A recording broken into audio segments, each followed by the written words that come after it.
Depuis 2015, dans la région de Dottigny près de Moucron, un étrange style de karting s'est installé, le Battle Kart.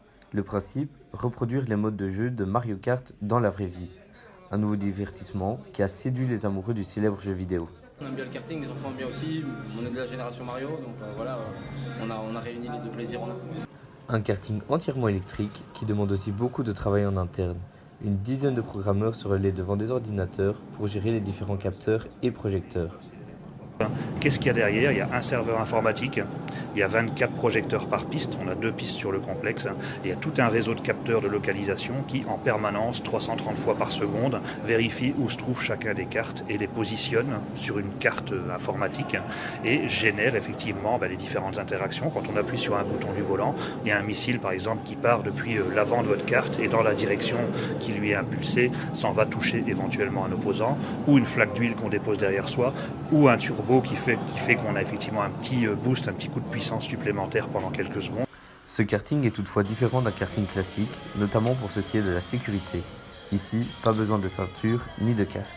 Donc les cartes vont moins vite qu'un kart traditionnel thermique, parce que dans un premier temps, il faut que le client regarde la piste, les adversaires potentiels et l'écran. Du coup, les cartes ne peuvent pas aller trop vite. C'est la raison pour laquelle il n'y a pas de ceinture. Il n'y a pas de casque non plus parce que sur chaque carte, on a ce qu'on appelle ici une anti-collision. L'anti-collision permet en fait aux cartes de freiner dès qu'ils s'approchent trop d'un adversaire. Une attraction qui est donc accessible à tout le monde et qui attire tous les genres et les âges. On a une proportion de femmes plus importante que dans les kartings classiques, où en fait la compétition, la vitesse et le côté un peu mal macho tient la route. On a beaucoup de femmes ici qui viennent faire, et de jeunes filles, jeunes femmes qui viennent faire des enterrements de vie de jeunes filles ici. Mais on a même des joueurs de 60 ans, 65 ans qui sont venus et qui ont trouvé ça extraordinaire, qui n'ont jamais touché une manette de jeu vidéo et qui ont trouvé ça extraordinaire.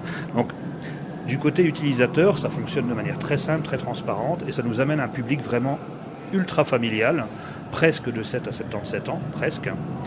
Des gens venant de loin aussi. Pascal vient de Bordeaux et a décidé d'expérimenter ce karting avec son entreprise. Habitué du karting traditionnel, il nous donne son avis sur ce nouveau concept. Un petit peu au système, c'est vrai que nous on est plus habitués à faire du kart classique, aussi bien à l'intérieur qu'à l'extérieur. C'est vrai que là ça change un peu la donne, mais le concept est très intéressant et très sympa quand même. Un concept qui va s'implanter dans plusieurs autres pays, comme la France ou l'Allemagne. En attendant, c'est en Belgique que ça se passe, si vous voulez vous mettre le temps d'une journée dans la peau du célèbre plombier italien Mario.